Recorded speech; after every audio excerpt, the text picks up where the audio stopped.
Good morning friends. दोस्तों आप सबका मैं मैग्निफिशेंट मे में स्वागत करता हूं Piyush Patel profit from it की ओर से। फ्रेंड्स, मेरे ख्याल से बहुत से लोगों के दिमाग में बहुत से सवाल होंगे इस समय कि क्या निफ्टी महंगा है, निफ्टी कहां तक जा सकता है, ये रैली कहां तक टिक सकती है, हम गिरेंगे तो कहां तक गिरेंगे। राइट दोस्तों, जिस तरह की हम लोग हर महीना बात करते हैं कि पिछला महीना कैसा गया, हम लोगों ने पिछले महीने क्या डिस्कस किया था, इस महीने ये महीना कैसा रह सकता है और आने वाला समय कैसा आ सकता है, तो उसी की चर्चा हम लोग निफ्टी के ऊपर थोड़ी करेंगे। राइट, टेक्निकली निफ्टी कैसा लगता है। बहुत से लोगों के मन में यह होता है कि फंडामेंटली और टेक्निकली सब अलग होता है। राइट, फंडामेंटली हो सकता है निफ्टी बहुत महंगा हो, फिर क्यों वही निफ्टी चलेगा। तो दोस्तों आज हम लोग बात करेंगे निफ्टी टेक्निकली और निफ्टी फंडामेंटली, इन दोनों चीजों के ऊपर। राइट, अभी फंडामेंटली निफ्टी कैसा है, टेक्निकली निफ्टी कैसा है और हम उससे क्या एक्सपेक्ट कर सकते हैं। करेक्ट। तो दोस्तों निफ्टी पे कुछ चर्चा हम लोग करते हैं, उसके बाद कुछ हम लोग चर्चा करेंगे जो अपडेट्स हम लोग आप लोगों को देते हैं उसके ऊपर, क्योंकि मुझे लगता है अपने से बहुत लोगों को कुछ क्वेरीज है कि ये शीट्स किस तरह से काम आती है। जैसे 32% शीट का कैसे उपयोग किया जाए, 95% शीट का कैसे उपयोग किया जाए, तो कुछ चर्चा मैं उसके ऊपर करूंगा। राइट, तो आइए दोस्तों स्टार्ट करते हैं निफ्टी से। फ्रेंड्स, ये जो आपके सामने जो चार्ट आप लोग जो देख पा रहे हो, just a minute, yes correct, this is Nifty. दोस्तों निफ्टी जैसा कि आप लोग देख पा रहे हो, this is monthly Nifty, NSC India की ही ये साइट है। दोस्तों ये जो जगह है, let me take a pointer, okay,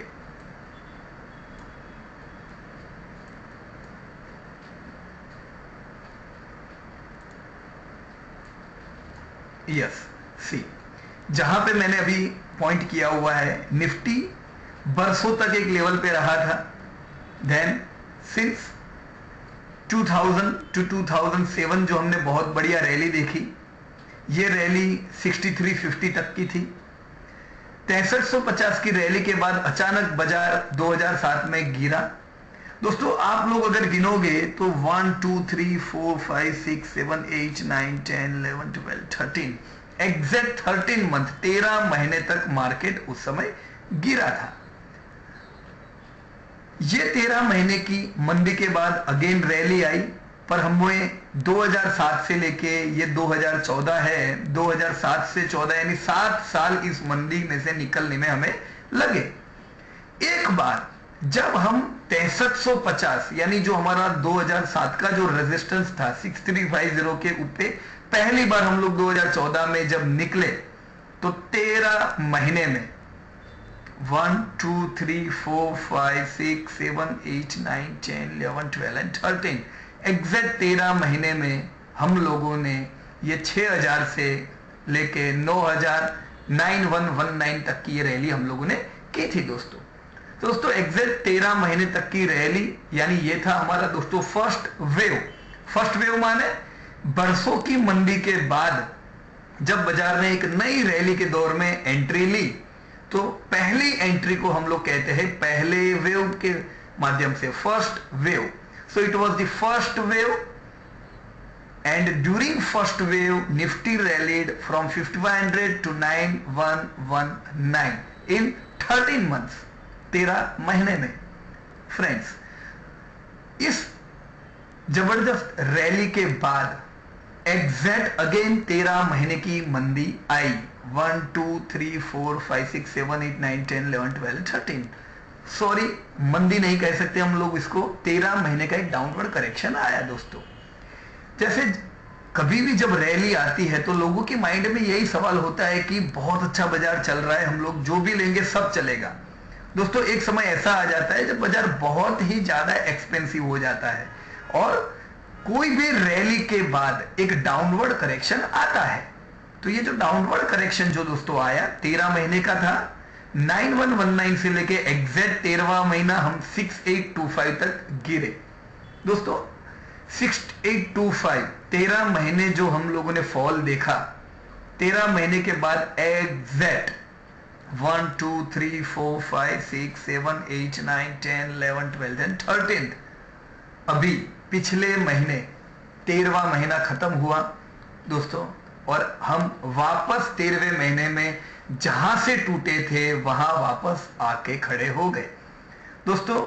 13 महीने तक कंटिन्यू बाजार 9119 से लेके 6825 तक टूटा था।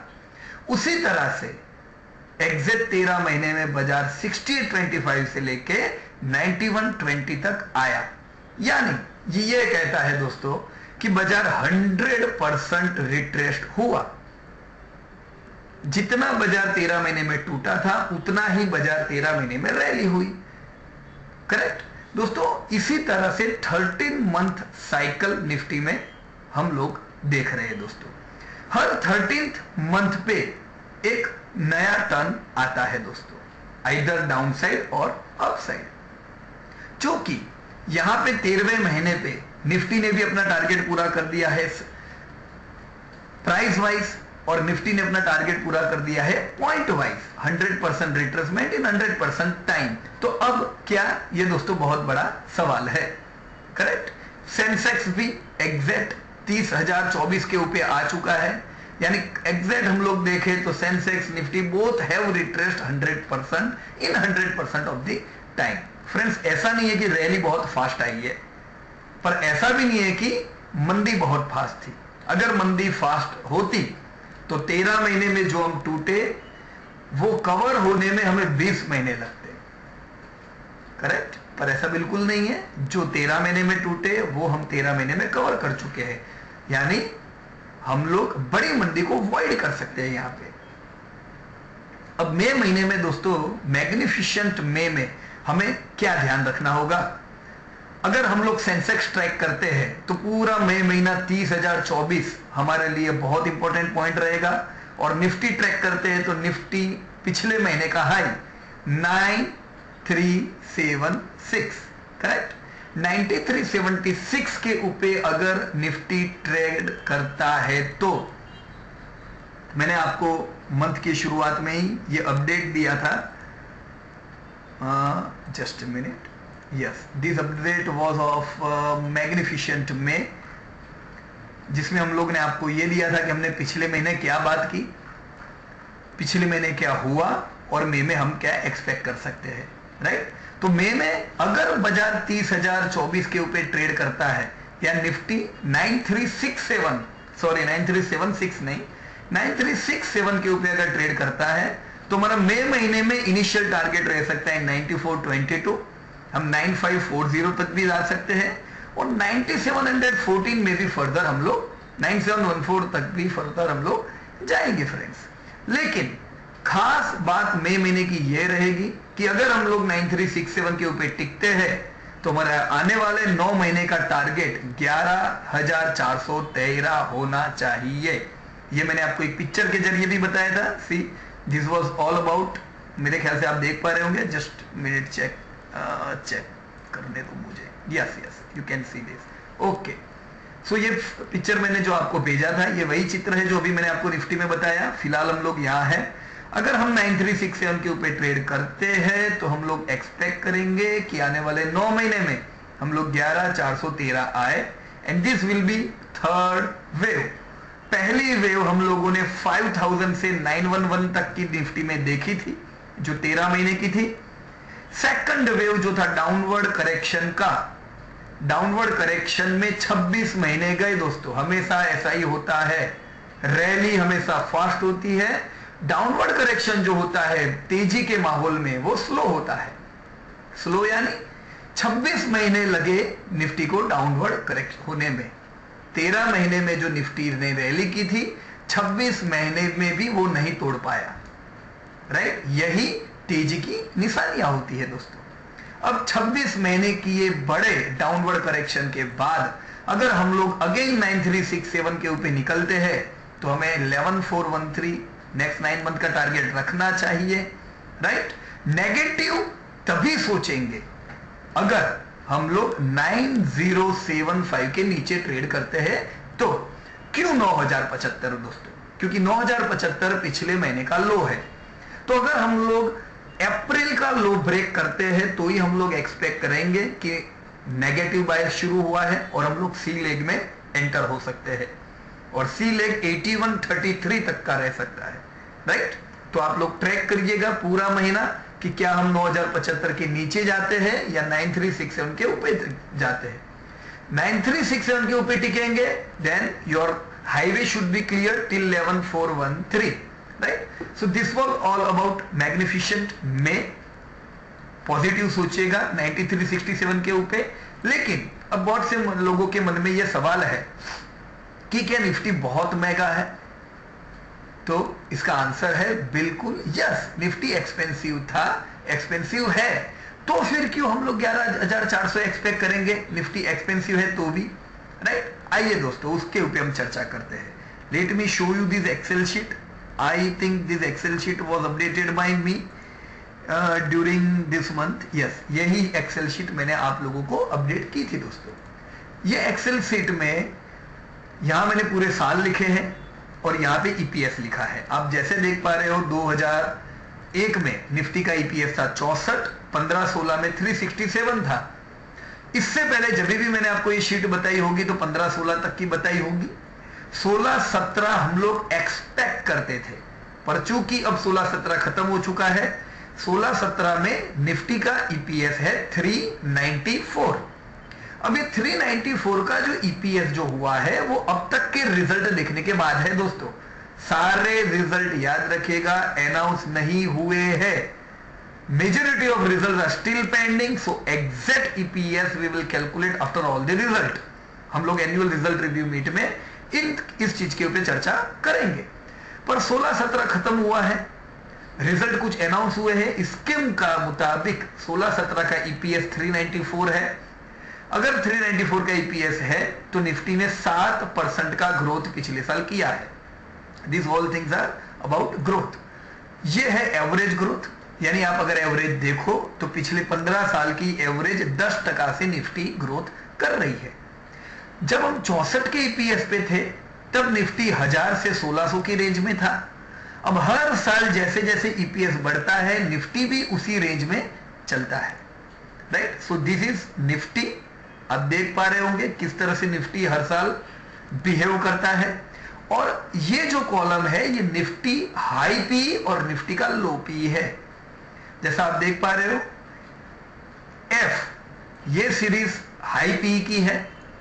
2000 में निफ्टी हाई था, हाई पी था, और उस समय 1600 था, और उसी साल निफ्टी गिर के 1100 भी गया था, तो उस साल 17 का उसने लो पी लगाया था। तो इस तरह से बनता है हर साल का हाई पी और लो पी। अगर हम पूरा इतिहास देखें तो 2016-17 तक पिछले साल निफ्टी ने 9219 का हाई लगाया, राइट? ये तो आप लोगों को पता ही होगा, जस्ट अभी साल खत्म हुआ है। और पिछले साल निफ्टी 7500 भी गया था। तो जब निफ्टी 7500 गया था तब निफ्टी था 19 के पी पे, और जब निफ्टी 9200 आया तब पी था 23.4, करेक्ट? नाउ आप लोग जिस तरह से देख पा रहे हो एवरेज हाई पी निफ्टी का है 22 का, और पिछले 15 साल का एवरेज लो पी है 15.3 का। तो लोएस्ट 15 है, हाईएस्ट 22 है।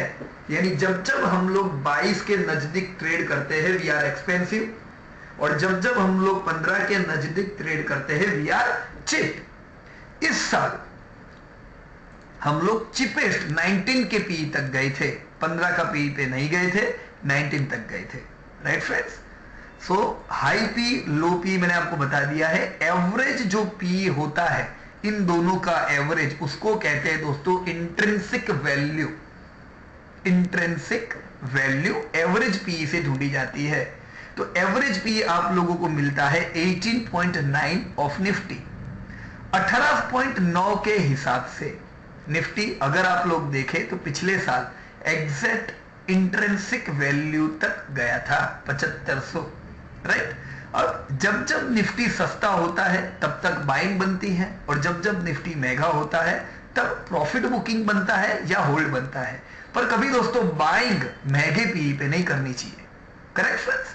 अब हम लोग अगर पिछला साल देखें तो जब हम लोग टूट रहे थे कंटिन्यू दोस्तों 13 महीने तक हम लोग टूटे थे, और ये 13 महीने की मंदी में आप ही लोगों के, बहुत से लोगों के सवाल आते थे कि पीयूष भाई कितना और टूटेगा, हम लोग 6 महीने से लो पी पे ट्रेड कर रहे हैं, तो फिर क्यों बाजार चलता नहीं है दोस्तों। पर दोस्तों ऐसा नहीं होता है, बाजार कंटिन्यू लो पी पे बहुत सा समय रहता है, और लो पी से जो बाइंग आती है, जो आप लोगों ने देखी पिछले साल 13 महीने हम लोगों ने तेजी के देखे हैं दोस्तों। अब ये 13 महीने की मंदी, 13 महीने की तेजी, यानी हम लोग जहां से टूटे थे वहां अभी हम लोग खड़े हैं, पर अभी हम लोग हाई पी पे ट्रेड कर रहे हैं। तो हाई पी का मतलब ये नहीं है कि हम लोग हाई पी से जबरदस्त टूटेंगे, हम लोग कंटिन्यू कुछ समय तक हाई पी पे रह सकते हैं दोस्तों, राइट। उसमें यह सवाल नहीं होता है कि भाई क्यों हाई पी पे हम लोग कंटिन्यू रहेंगे। आप इतिहास देखो तो बहुत बार ऐसा हुआ है कि हम लोग कंटिन्यू सस्ते पी पे टिके रहे, और उसी तरह से कंटिन्यू हाई पी पे हम लोग टिकते हैं।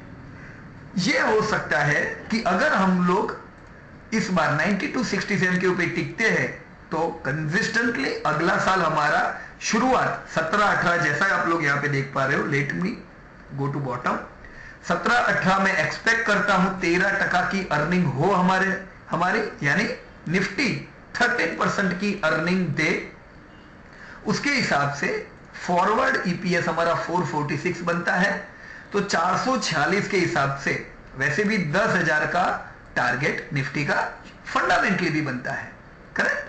अब 10,000 का टारगेट अगर निफ्टी आता है तो वो हाई पी पे होगा, उसमें कोई डाउट नहीं है। करेक्ट।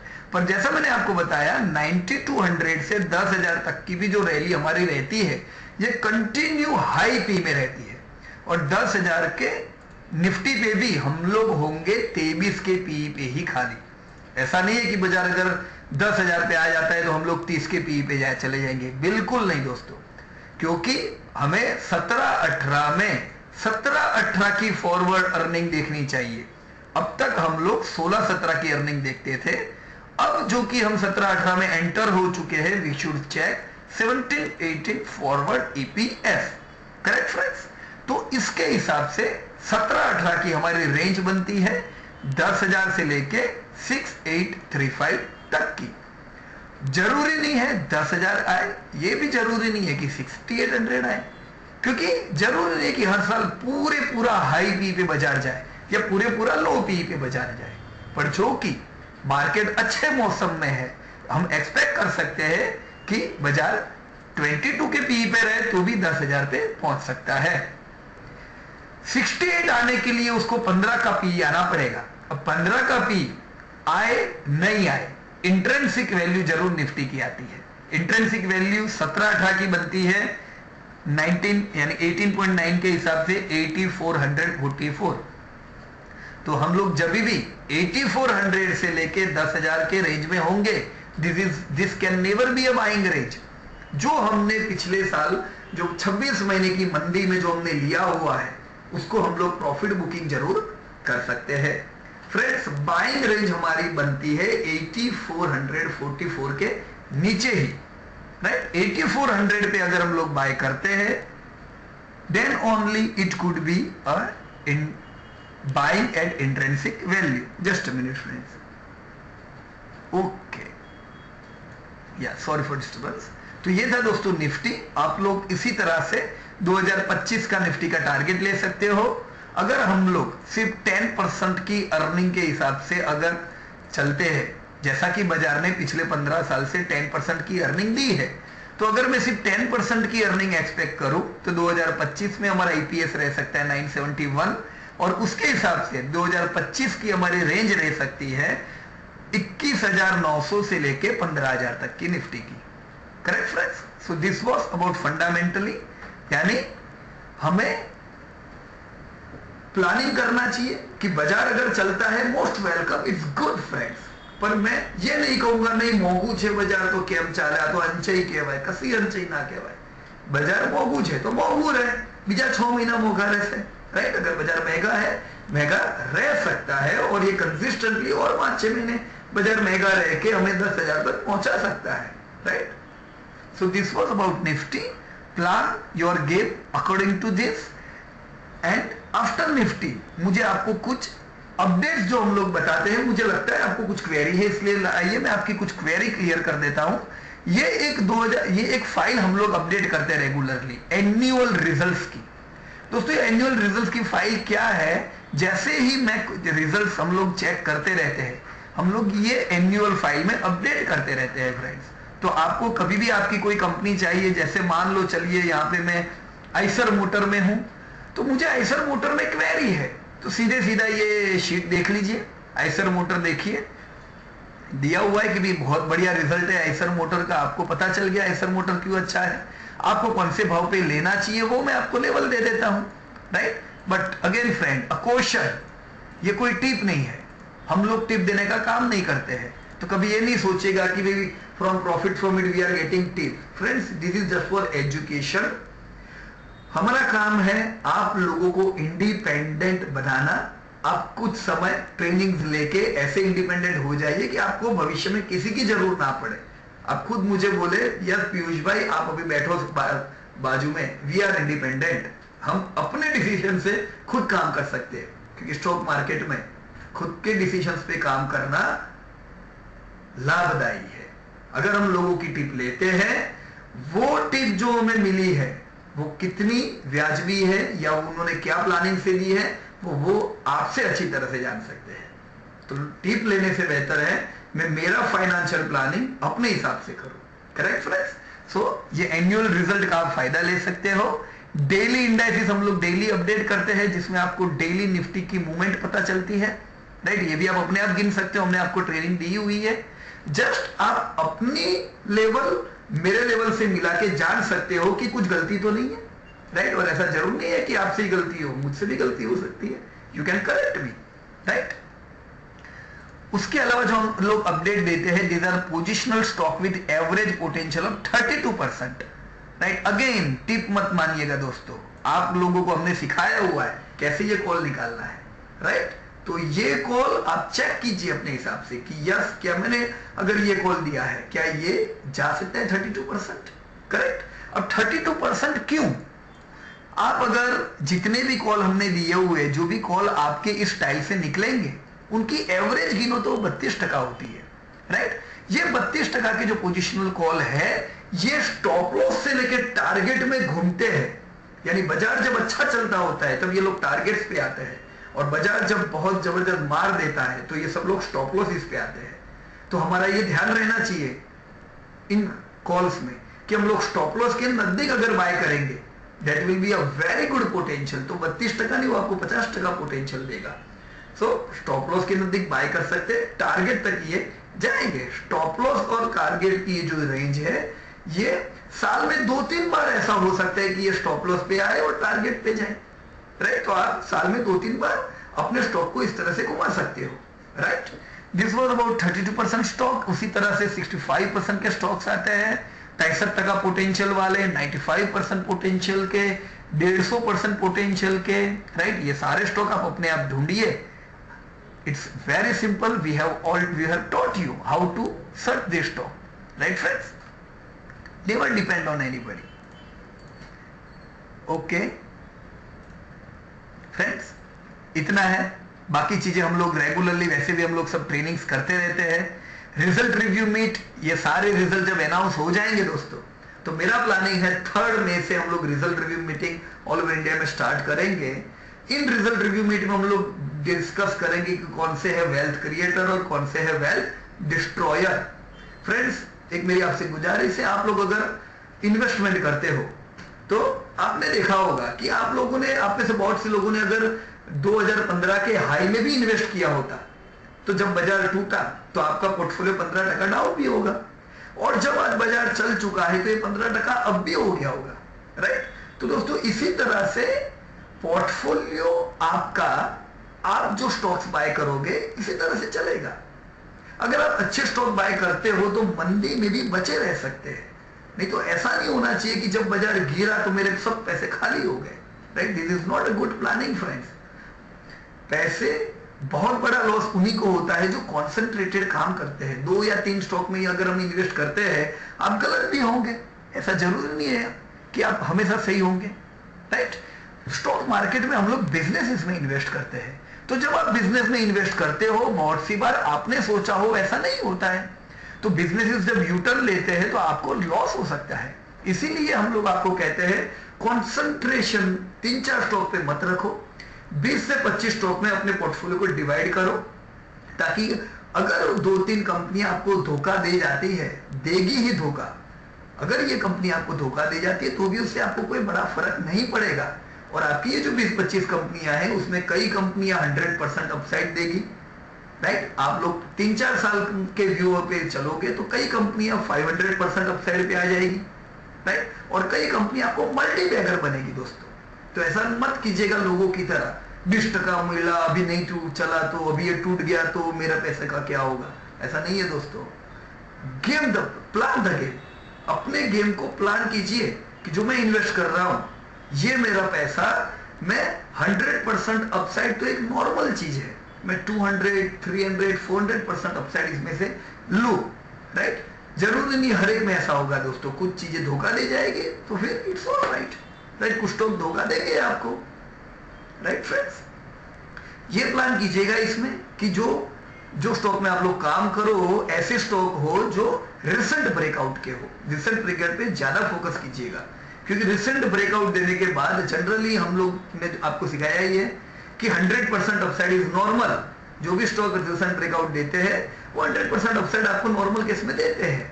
और स्टॉक ने टेक्निकली अगर ब्रेकआउट दिया है तो फंडामेंटली भी उसका रिजल्ट अच्छा आया है या आने वाला है, correct friends. So enjoy the market. पूरा ऐसा सोच के कि बाजार 11,000 जा रहा है, प्लेन से जंप मत कर दीजिएगा, पैराशूट के साथ जंप कीजिएगा, राइट। कभी भी पूरा रिस्क नहीं लेना चाहिए दोस्तों, राइट। अगर हम गिरे तो भी हाथ पांव नहीं टूटने चाहिए, पैराशूट के साथ गिरो। Always plan the game, risk plan करो कि कितना रिस्क मिले कोई भी चीज में, और ये रिस्क के हिसाब से अगर करेंगे फ्रेंड्स तो मुझे कोई शंका नहीं है आप लोग वेल्थ क्रिएट जरूर करोगे friends. Thanks very much and best of luck to everybody.